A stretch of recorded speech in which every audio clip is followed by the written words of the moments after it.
Children, आज हम बात करने वाले हैं भूगोल यानी कि ज्योग्राफी के बारे में। यहाँ पर जो बिल्कुल बेसिक टर्म है यानी कि जो हम बात करने वाले हैं पहले लेक्चर के अंदर, ये वर्ल्ड ज्योग्राफी होने वाली है यानी कि विश्व भूगोल के बारे में होने वाला है।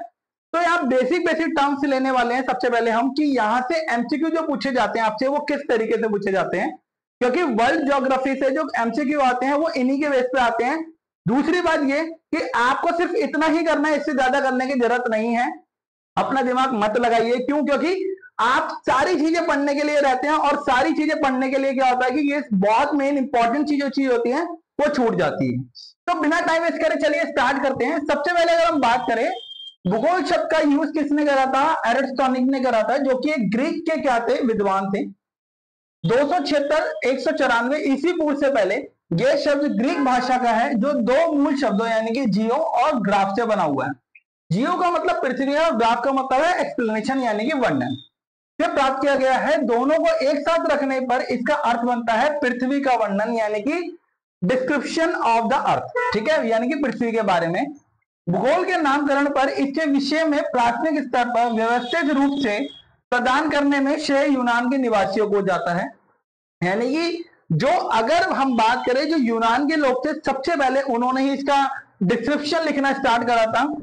हेक्टियस अपनी पुस्तक जस्ट पीरियड्स अर्थात पृथ्वी का वर्णन, यानी कि यह पूछा जाता है कि हेक्टियस की जो बुक थी that is the just periods, ये पृथ्वी का वर्णन जो थी यानी कि हिंदी वर्जन है इसका पृथ्वी का वर्णन, सर्वप्रथम भौगोलिक तत्वों के क्रमवश समावेश में किया। यानी कि भूगोल को क्रमवश यानी कि सीक्वेंस से जो भूगोल सीखा वो इसी बुक के अंदर सिखाया गया। अध्ययन के लिए स्वतंत्र विषय के रूप में भूगोल को 19वीं शताब्दी में ही मान्यता मिली। यानी कि स्टडी करने के लिए जो ज्योग्राफी को एक वैलिड बोला गया कि हाँ ये वैलिडिटी है, इसके बारे में स्टडी की जा सकती है, वो कौन सी सेंचुरी में मिली थी? That is the 19th century. ये इसका पहले डिस्क्रिप्शन था स्टार्टिंग का। अब जो मेन जो क्वेश्चन बनते हैं, जो सबसे ज्यादा इसमें पूछे जाते हैं, वो हम एक बार बात करते हैं इसके रिगार्डिंग। अगर आपसे क्वेश्चन पूछा जाता है द फादर ऑफ ज्योग्राफी यानी कि भूगोल के जनक कौन थे? दैट इज द हेक्टियस, ठीक है, ये नाम याद रखना है। ये 10 क्वेश्चन ऐसे हैं कि इसमें से 10 एमसीक्यू ये निकलते हैं और ये एमसीक्यू आपके एग्जाम में टाइम टू टाइम क्या रहते हैं, आते रहते हैं। एमटीएस में ये बहुत बारी आए हैं, सीएचएसएल में है, सीजीएल में ये बहुत पूछे गए हैं। सेकंड क्वेश्चन जो हमारा बनता है वर्तमान भूगोल के जनक कौन है? यानी कि at present father of the geography that is the Alexander von Humboldt. व्यवस्थित भूगोल के जनक यानी कि सिस्टमैटिक तौर पर जो फादर ऑफ ज्योग्राफी है दैट इज एरिस्टोनिक। ज्योग्राफी जो है हमारी भौतिक, ठीक है, यानी कि भूगोल के जनक यानी कि भौतिक भूगोल के जनक दैट इज द पॉलिडोनियम। सांस्कृतिक भूगोल के जनक कार्लो समर। गणितिक यानी कि मैथमेटिकल जो कैलकुलेशन चीज होती है उसके जो संस्थापक थे भूगोल के, थेल्स और एनेक्समीडियर।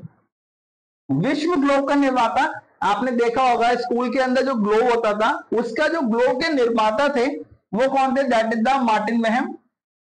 विश्व मानचित्र के निर्माता यानी कि वर्ल्ड मैप किसने बनाया था? That is the Anaximander. भूगोलिक विश्वकोश की रचना कर, भूगोलिक विश्वकोश का मतलब क्या है कि भूगोल ने हमें क्या क्या रिसोर्सेज प्रोवाइड करे, ये सारी चीजें किसने बताई? That is the Strabo.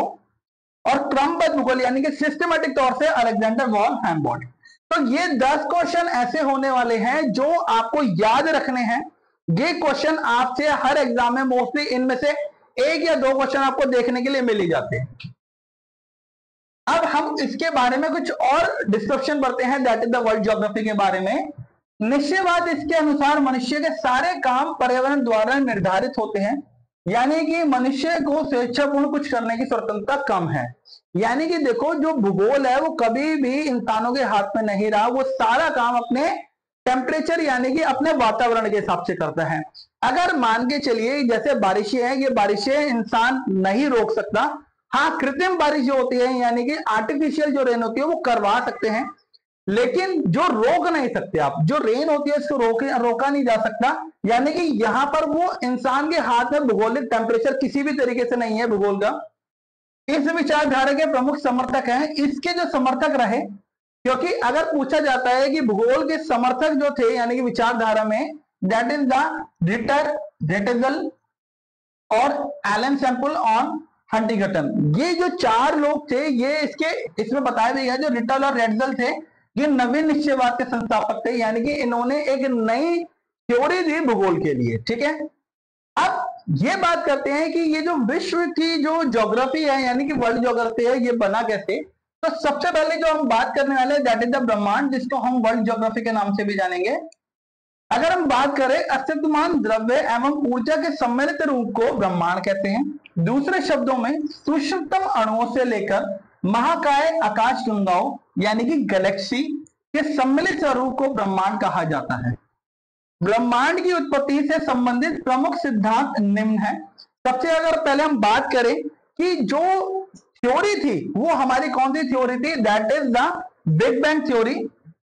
जो महाविस्फोटक सिद्धांत था यानी कि बिग बैंग थ्योरी थी, जो किसने दी थी, एफ जॉर्ज लेमेंटियर ने।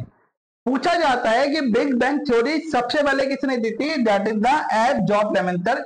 बिग बैंग थ्योरी का मतलब क्या था, यानी कि ये एक विस्फोट था जिसे महाविस्फोट बोला जाता है। बहुत बड़ा ब्लास्ट हुआ जिसमें से बहुत सारी गैलेक्सीज, बहुत सारे अणु, बहुत सारे परमाणु की सारी चीजें निकली और यहां से क्या हुआ, विश्व का निर्माण हुआ।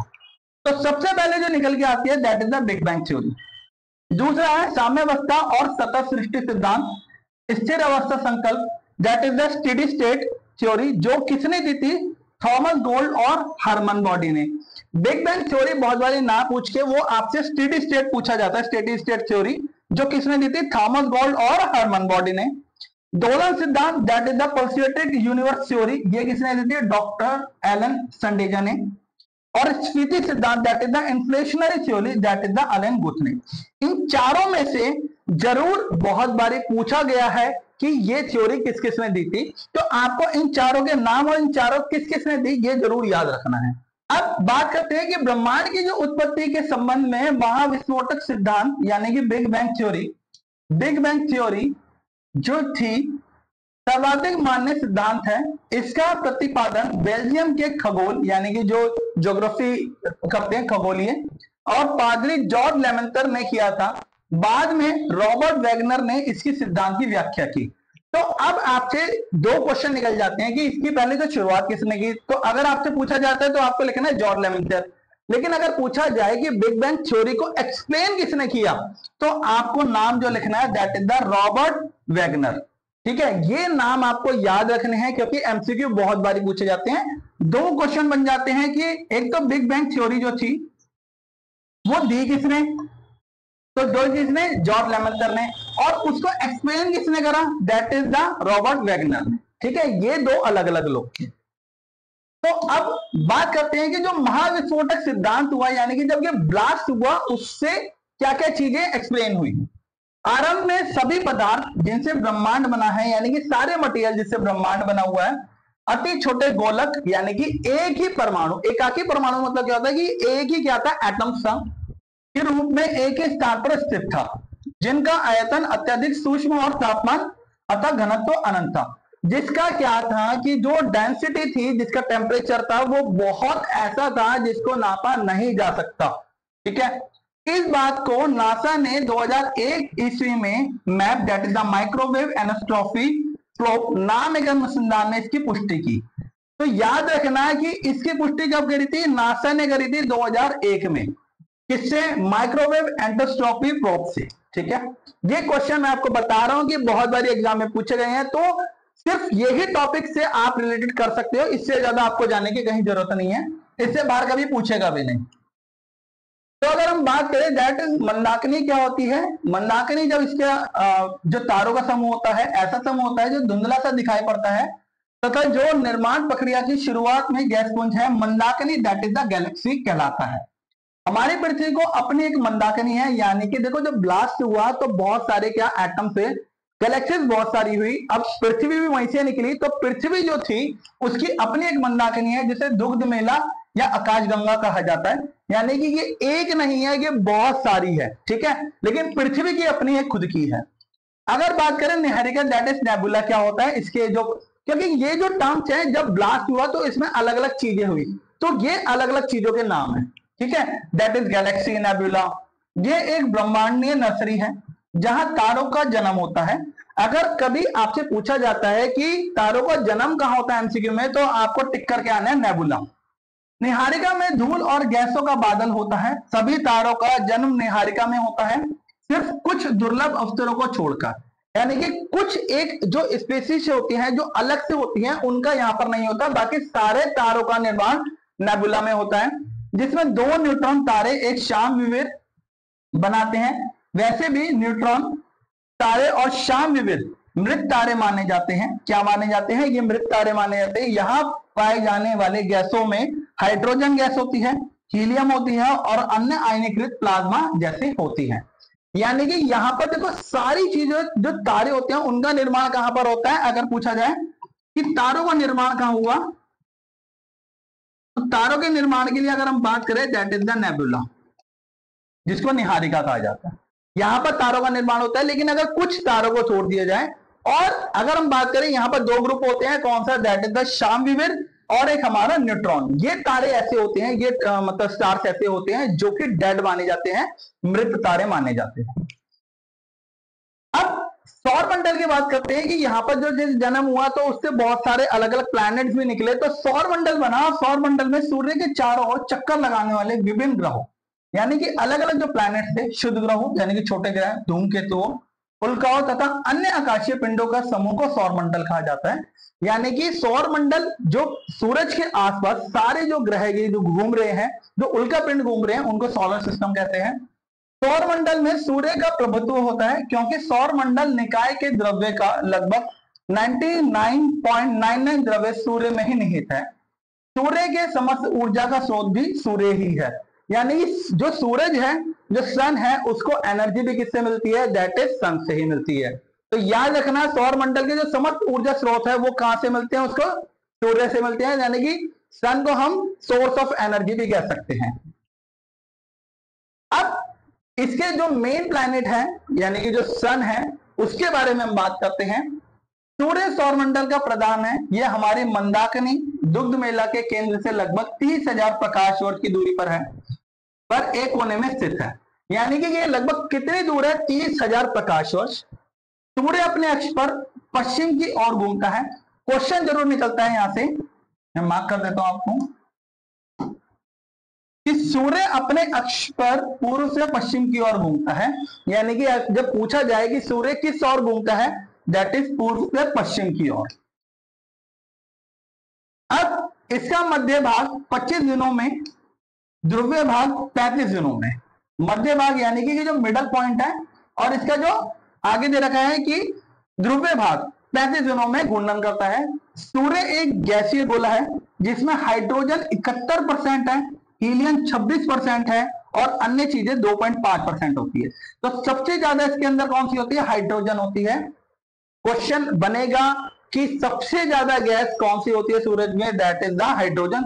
दूसरे नंबर पे हीलियम होती है और बाकी सारी चीजें 2.5।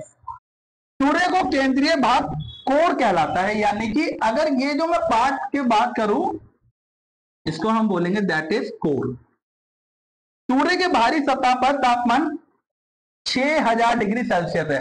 यानी कि ये जो एजिस है ना, ये एजिस, यहां पर का टेम्परेचर क्या है? 6000 डिग्री सेल्सियस है।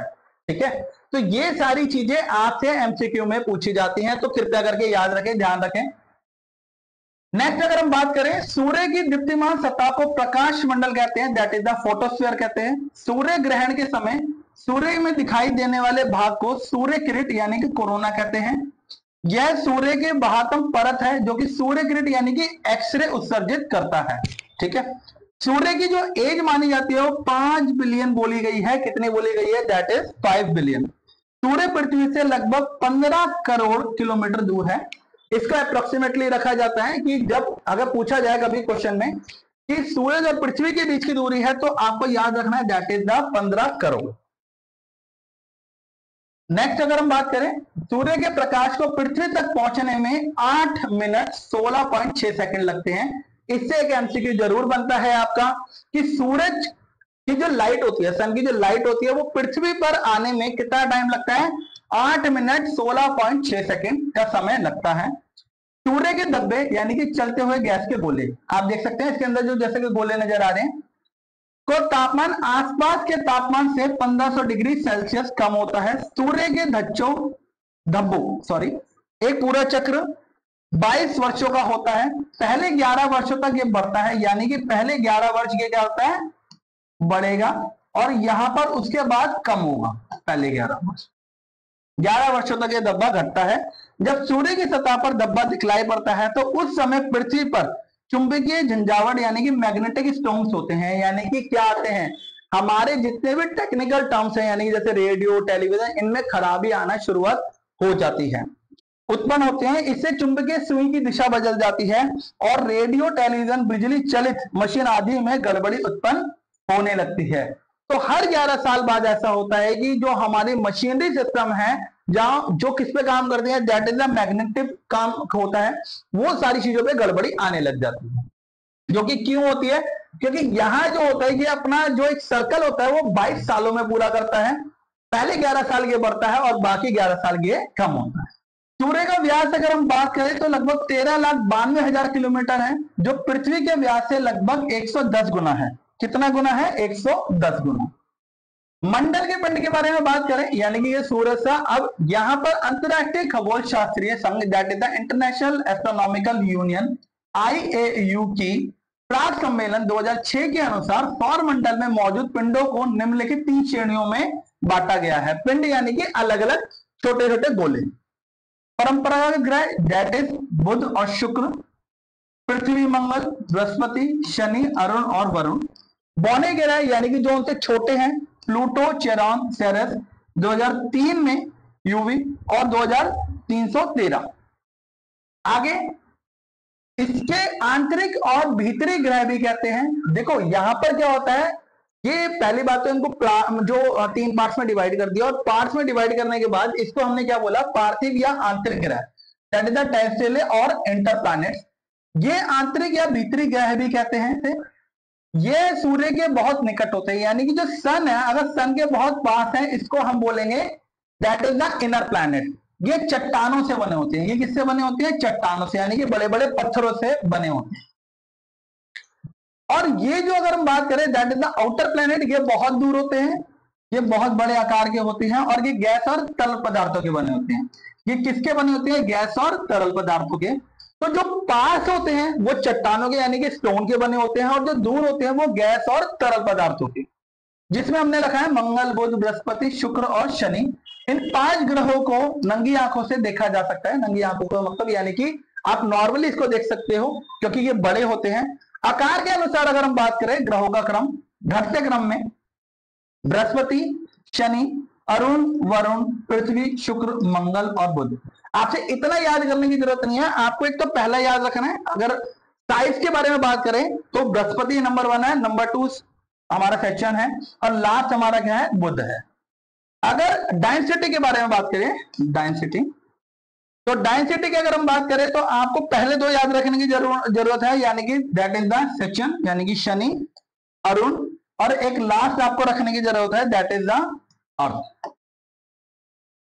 यानी कि सबसे कम घनत्व शनि और सबसे अधिक घनत्व पृथ्वी का है। सबसे ज्यादा घनत्व किसका, डेंसिटी किसकी है, शनि की। याद रखना है शनि की। और सबसे कम ग्रह कौन सा है, हमारा अर्थ का है डेंसिटी। ठीक है। सूर्य से दूरी के अनुसार अगर हम बात करें, यानी कि सूरज से सबसे ज्यादा दूर कौन है, तो सबसे पहले बुध, शुक्र, यानी कि पहले 2 मैंने आपको बताया, याद रखने हैं। उसके बाद पृथ्वी, मंगल, बृहस्पति, शनि, अरुण, दैट इज यूरेनस, वरुण, नेपच्यून।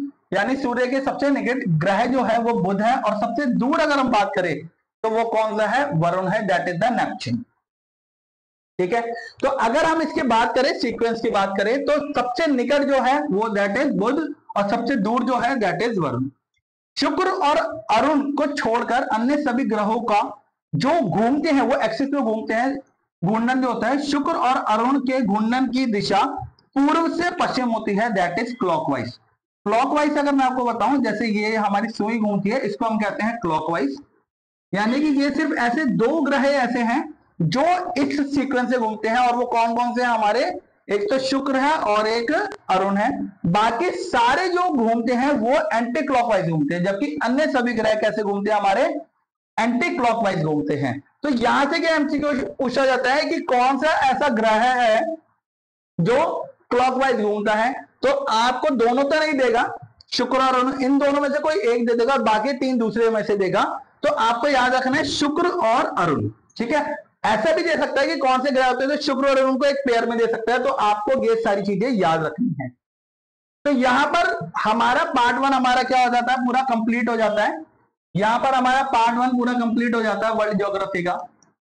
तो अगर आपको पसंद आया तो लाइक कर दीजिए, दोस्तों के साथ शेयर कर दीजिए इस पार्ट्स को, जिससे वो भी नॉलेज का फायदा उठा पाए।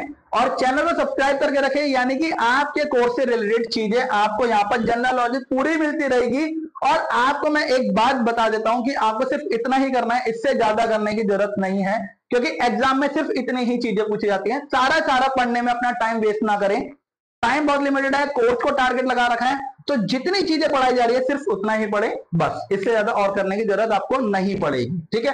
तो सब कुछ अच्छा लगा होगा, थैंक यू सो मच। एक बार इसको शेयर कर देना दोस्तों के साथ और उनको भी फायदा उठाने के लिए करना।